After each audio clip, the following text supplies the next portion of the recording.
welcome back to Live and Breathe Horses. Today we're going to talk a little bit about self-carriage, because it's a term that comes up quite a lot and in a way that to me doesn't really make much sense.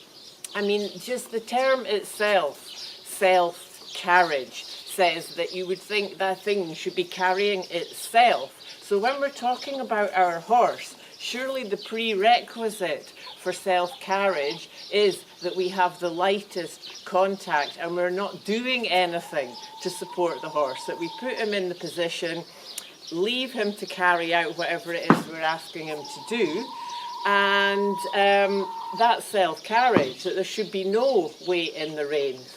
So I think the prerequisites for that are very much relaxation and trust. And it's something that we build up little by little.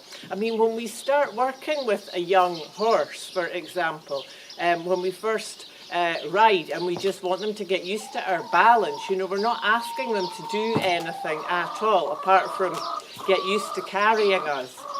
So, you know, once they can carry us, then we can ask them to be more in self-carriage. And I think an important point for me around that is also about us having self-carriage in ourselves. I know that might sound strange, but you know, if you carry somebody and they don't want to be carried or they're floppy, they can weigh double, whereas if the person holds themselves, they're so much lighter. So perhaps before we ask our horses, are you going all shy behind the pillar, Umo?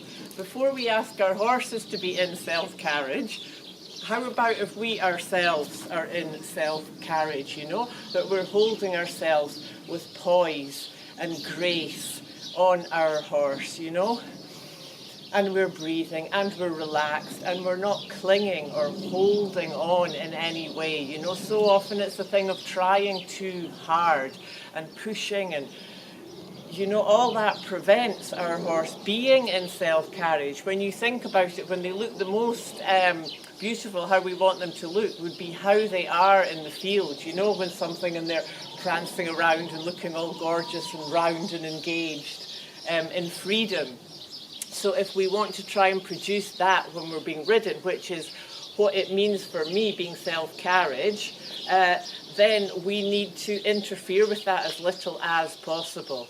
That the horse is willing and relaxed and trusting in us, and that we are relaxed and trusting in ourselves. So yeah, I'd love to hear your ideas. What does self-carriage mean to you? And how has that, what's your experience about that with your horse? So thank you for listening. Are you hiding behind the pillar again? It's not like Umo to be shy. He usually loves being on camera. So thank you for being with us today, and we'll see you next time.